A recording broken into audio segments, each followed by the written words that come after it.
Yes.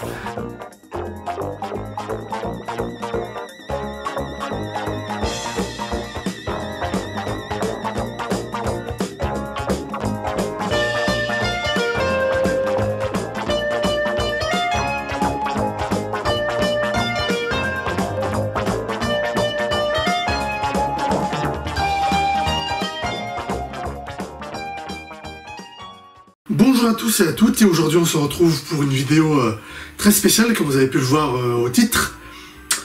Parce qu'aujourd'hui je vais faire un truc que j'ai jamais fait sur ma chaîne, à savoir un remake d'une de mes anciennes vidéos, et c'est pour des raisons aussi très particulières. Enfin, comme vous le savez, depuis 4 ans maintenant, depuis 2018, tous les ans à la fin de l'année je poste 3 vidéos en rapport avec le cinéma, donc une vidéo de récapitulation, une vidéo où je fais un top des films que j'ai le moins aimé, et une vidéo où je fais le top des films que j'ai le plus aimé. Donc pour l'année 2021, j'ai posté ces 3 vidéos au début de l'année, en janvier, et la vidéo de mon top des meilleurs films, elle a été un peu laborieuse. Déjà parce que comme je l'explique un peu dans la vidéo, j'ai pas eu de gros coup de cœur en 2021, et aussi parce que j'ai changé beaucoup de films de place, et j'avais beaucoup d'idées, j'ai changé beaucoup de trucs quand j'ai fait ce top, et donc c'était pas... C'était un peu compliqué de le faire, plus que les autres années. Mais au final, j'ai quand même posté la vidéo que vous avez vue, hein, la version que j'ai faite. Et au final, maintenant, rétroactivement, quand je regarde ce top, et j'aime pas trop en fait. J'aime pas trop le classement que j'ai fait. Il y a plusieurs films que j'avais vus en 2021 que j'ai pas mis dans le top. Il y a des films que j'ai mis dans le top, mais au final que j'aurais pas vraiment aimé mettre. Il y a des films que j'ai mis un peu en bas que j'aurais aimé mettre plus haut. Il y a des films que j'ai mis très haut que j'aurais en fait mis un peu plus en bas. Et donc voilà, au final, le top que j'ai fait de 2021, je l'aime pas beaucoup au final. Et maintenant, rétroactivement, que je repense à plusieurs films que j'avais vus et à d'autres trucs, je me dis qu'au final, ce top des meilleurs films de 2021 que j'ai fait, au final, il est pas très représentatif au final de ce que je pense et de ce que j'ai vraiment aimé en 2021. Du coup, je me suis dit, je vais faire un remake de cette vidéo, celle-là, où donc je refais un top de mes films préférés de 2021. Voilà. Du coup, la première vidéo, voilà, ne la prenez pas en compte, hein, c'était un peu la bêta en fait. De mon avis, voilà, comme pour un gros jeu vidéo, on va dire, c'est la première version, c'est la bêta d'un jeu, et donc c'est seulement cette vidéo-là, cette version-là, que vous devriez prendre en compte, parce que pour le coup, j'ai beaucoup réfléchi au film que j'avais vu en 2021, et donc j'ai refait un classement, et ce classement-ci, cette fois-ci, ce top 10 de cette vidéo, c'est mon vrai avis sur les films de 2021, c'est mon vrai top de mes films préférés de 2021. Voilà. Donc on commence avec le numéro 10.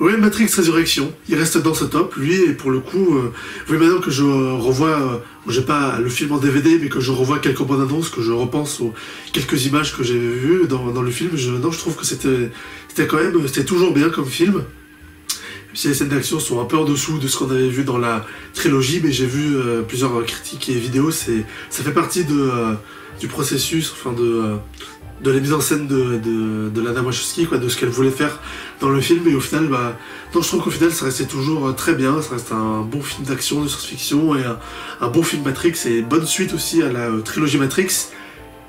Et j'attendais aussi, dans l'ancienne vidéo, j'avais dit que j'attendais impatiemment la suite justement, donc la nouvelle possible trilogie, mais vu que le film, donc Matrix Résurrection s'est planté, hein, le film avait un budget de 190 millions de dollars, et il en a rapporté que 170 millions dans le monde. Donc là pour le coup c'est vraiment un échec pour le studio, et c'est quoi le 4e ou 5e échec d'affilée pour les Wachowski. En fait il n'y a que la trilogie Matrix qui avait bien marché niveau box-office, mais sinon tous leurs autres films après ont tous été des échecs malheureusement, donc au final il n'y aura pas de Matrix 5 ou de suite, c'est dommage. Mais au final on a toujours ce film, quoi, ce Matrix 4 que j'aime toujours beaucoup. Maintenant le numéro 9.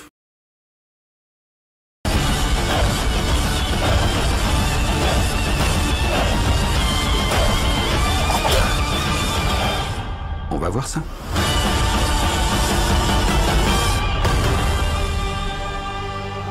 Ouais, The Kingsman, hein, ouais, celui-là aussi, je conserve, je le garde dans mon top parce que j'ai quand même beaucoup aimé. Ça reste quand même vraiment des bons films, des gros films que j'ai bien aimés de 2021, même si là aussi, c'est niveau mise en scène, personnage et tout, c'est moins, c'est en dessous des deux premiers Kingsman, même si c'est le même réalisateur. Mais malgré tout, j'ai quand même bien kiffé, j'ai bien aimé l'histoire, j'ai bien aimé les personnages, la mise en scène toujours excellente de Matthew Vaughn, que j'adore, et non, j'en ai vraiment des bons souvenirs de ce film, et je le reverrai avec plaisir, c'était vraiment très cool.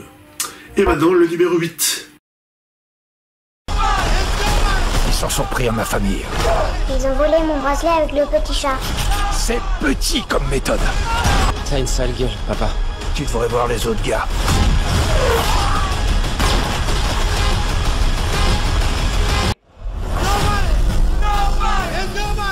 Et ouais, première nouvelle venue dans ce top qui n'était pas dans le top de 2021, et maintenant que je repense à mon premier top, je me suis dit que je suis un peu bête de pas avoir mis Nobody dedans du premier coup. Parce qu'en fait, Nobody, c'était vraiment vraiment des films que j'avais vraiment le plus kiffé de 2021, quoi. Bon, c'est peut-être parce que comme le film est sorti au début de l'année, en 2021, les cinémas en France sont ouverts à la moitié de l'année, quoi, en mai, donc c'est pas le vrai début de l'année, quoi, mais vous comprenez, quoi, comme c'est sorti un peu donc au début de l'année, mais du coup à la fin de l'année, quand je repensais à tous les films que j'ai vus, j'étais peut-être le film m'est un peu sorti de la tête, je l'ai pas oublié, mais c'est juste, il m'est sorti de la tête et j'ai pas pensé à le mettre dans le top. Alors que, en revoyant les bandes annonces, en revoyant certains extraits, certaines images, parce que celui-là aussi j'ai pas encore en DVD, du coup je me suis souvenu de tout ce que j'avais vu dans le film, de l'histoire, des personnages et de toutes les scènes d'action, et rétroactivement je me suis dit, non, putain, c'était vraiment Nobody, c'était vraiment un des meilleurs films d'action que j'ai vu en 2021, quoi. C'était vraiment l'action et tout, la mise en scène était vraiment ultra fun, quoi. C'est vraiment partie un des films les plus fun que j'ai vu en 2021, et c'est un film que j'ai vraiment beaucoup kiffé, quoi. Donc pour le coup, oui, c'était vraiment une évidence de le mettre dans mon top de mes films préférés, mais pour le coup, je sais pas, ouais, pour la première version, pourquoi je l'avais pas mis dedans, peut-être que c'est tout simplement bêtement sorti de la tête, mais là, pour le coup, je le mets vraiment bien dans ce top, parce que c'est vraiment un des gros kiffs que j'ai eu en 2021, quoi. C'était vraiment super bien. Et maintenant, le numéro 7, et pour le coup, celui-là, il n'y a pas de changement.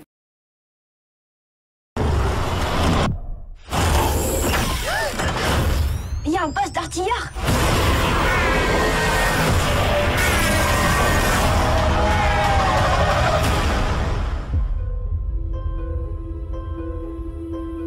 Ouais, SOS Fantôme, l'héritage, c'est un peu la vibe film pour enfants, mais je trouve toujours que mon avis n'a pas changé dessus, hein, même si, que ce soit mon avis positif ou négatif sur le film, c'est toujours le même, hein. Je trouve toujours que la fin, avec la réunion des 3 SOS Fantômes en mode fan service, elle est un peu gratuite et mal faite, quoi. Bon, mais malgré tout, la fin avec les personnages originaux, ça reste quand même cool, et même tout le reste du film, je trouve quand même très très cool.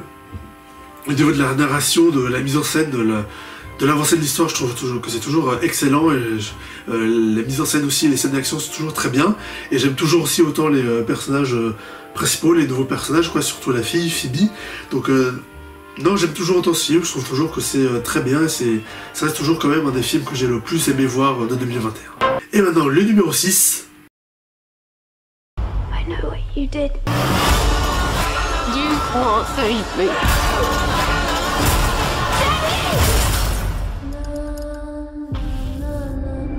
Ouais, Last Night in Soho, hein, dont j'avais fait une critique l'année dernière, que vous pouvez retrouver sur ma chaîne. Et pour le coup, quand j'avais vu Last Night in Soho, j'avais vraiment beaucoup aimé le film, je l'ai vraiment adoré, et j'avais mis dans mon top à la base, mais après j'ai vu Barbac, et j'ai vu d'autres films, The Kingsman, et j'avais aussi envie de mettre Dune.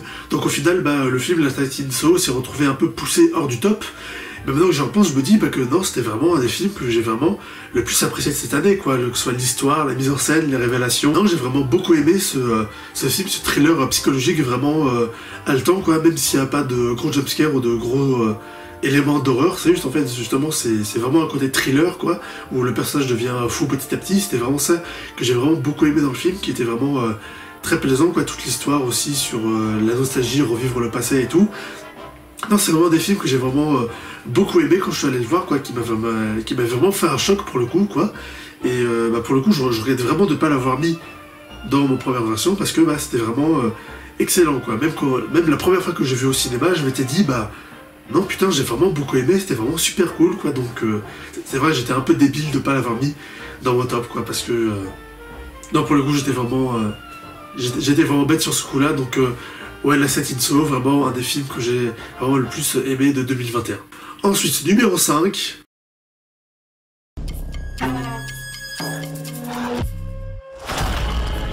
Owen, c'est pas vrai. C'est bien toi.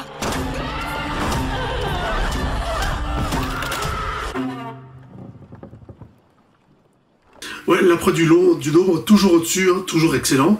Et ouais, maintenant que j'y repense, c'est toujours le meilleur film d'horreur que j'ai vu en 2021, surtout pour la scène à la fin où il y a une excellente utilisation de la mise en scène et tout. Le film reste aussi quand même pendant tout, pas juste à la fin, hein, pendant tout le long, au niveau de l'histoire, de la mise en scène, de l'horreur et tout, ça reste vraiment excellent. Justement, l'histoire est vraiment très inquiétante, quoi, très haletante, quoi, avec cette femme qui justement a perdu son mari, qui est mort, et qui découvre que, en fouillant un peu dans cette affaire, son mari suivait une autre femme qui lui ressemblait exactement comme deux gouttes d'eau, quoi. Donc c'est vraiment très particulier, très malsain comme histoire, et ça marche vraiment très bien pour un thriller, pour une histoire de thriller ou une histoire d'horreur, quoi. C'était vraiment excellent, avec une excellente mise en scène, surtout vers la fin, qui m'a vraiment ultra surpris, quoi, ultra marqué, quoi, qui était vraiment super cool. Et pour le coup, ça m'a d'autant plus marqué que j'ai évité un peu tout ce qui annonçait ça dans les bonnes annonces, parce que dans les bonnes annonces, il y a beaucoup de passages justement où il présentait un peu tous les effets que le film voulait faire.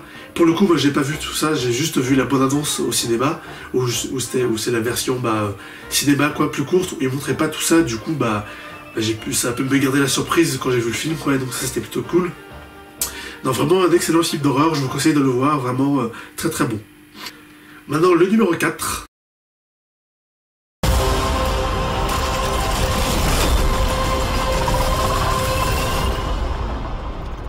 Hello, Peter.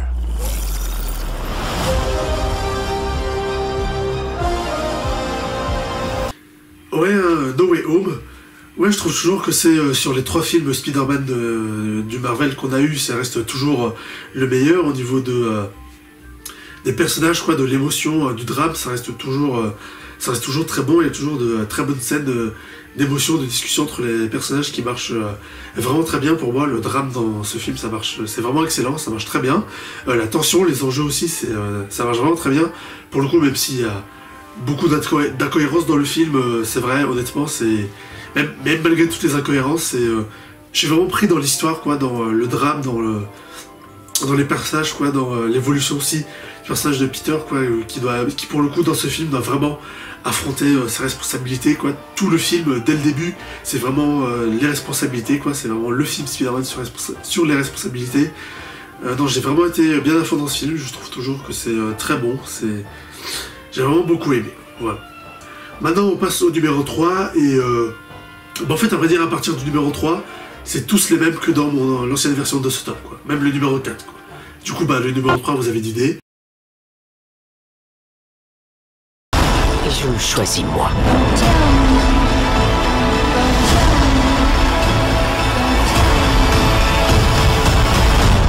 Rassurez-vous, bien d'autres mauvaises surprises nous attendent.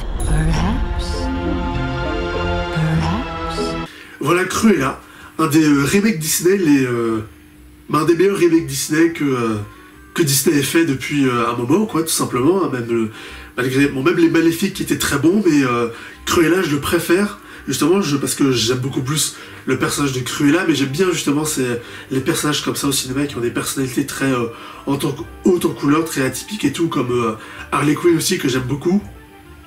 On y reviendra. Et ouais, non, je trouve toujours que le film est vraiment très bon, j'adore le personnage, j'aime beaucoup l'histoire un peu moins, parce que comme j'ai dit, l'histoire c'est il n'y a pas vraiment de fil rouge d'enjeu, c'est un peu tarabiscoté, on change un peu d'enjeu toutes les 2 minutes, mais vraiment malgré ça, avec la mise en scène et pas l'histoire comme j'ai dit, mais la mise en scène simplement, l'histoire des personnages, c'est ça que je voulais dire, l'histoire des personnages, les personnages en eux-mêmes, je trouve quand même le film super cool, quoi. Je suis vraiment rentré dedans à 200%, j'adore le personnage du Cruella, j'adore ce qu'ils ont fait du personnage avec ce film, un peu comme ce qu'ils avaient fait avec Maléfique, que j'ai beaucoup aimé. Et pour le coup, j'ai vu, ils vont apparemment travailler sur une suite de Cruella, comme Maléfique, et aura une suite. Cruella aussi aura une suite, que je crois qu'il sera réalisé par le même réalisateur, donc bah...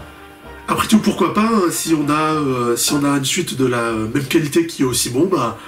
Moi je suis d'accord, moi je suis preneur, quoi, puisque vu que j'ai autant aimé ce premier film, bah si on a un deuxième film, bah moi, je suis totalement d'accord et je serai dans la salle.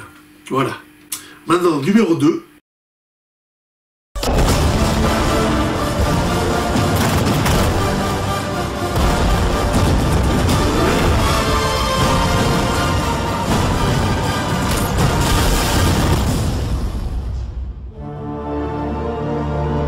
Ouais, le dernier James Bond, Mourir pour t'attendre, même si je ne l'ai pas revu depuis, je trouve toujours quand même que c'est un excellent James Bond et un excellent film tout court, quoi. Je trouve vraiment, au niveau du scénario, il y a vraiment beaucoup d'enjeux, de drame et tout. Ça, le film, on dirait, se dirige un peu, c'est un peu de faire comme Mission Impossible Fallout, quoi, avec... être vraiment dans la gravité, quoi, avec des enjeux très forts, avec beaucoup de mise en scène très posée, surtout dans les scènes d'action qui sont beaucoup plus travaillées, où le film aussi va beaucoup travailler ses personnages, les enjeux, quoi, et le drame pour vraiment montrer que, pour vraiment mettre de la tension, quoi, et montrer que bah, y a des trucs graves qui se préparent, quoi, qu'il y a des gros enjeux. Et bah, j'ai beaucoup aimé ça dans ce James Bond là, c'était vraiment très très bon. C'est peut-être pour moi c'est peut-être meilleur que Skyfall, hein.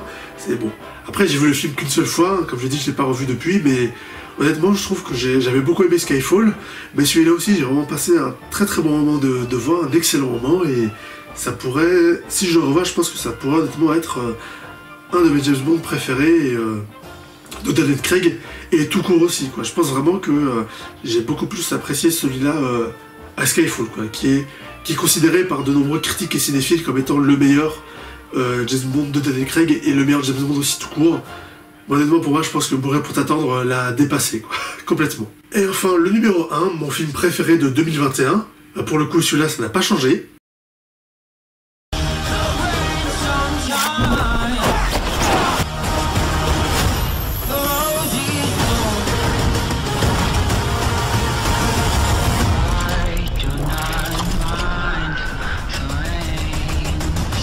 Et oui, The Suicide Squad.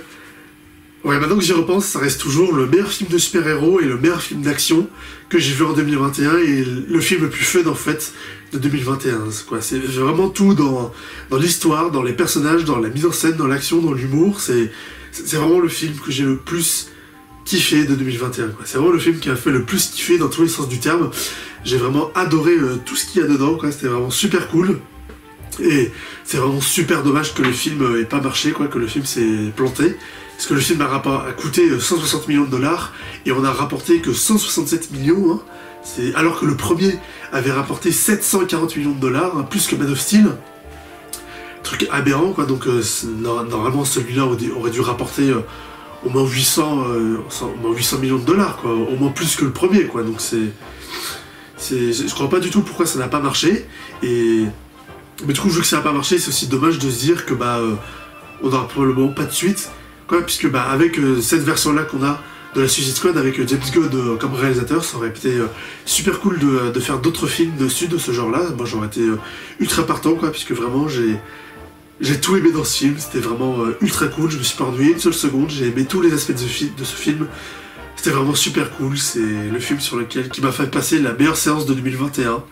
Et voilà, The Suicide Squad, toujours mon film préféré de 2021.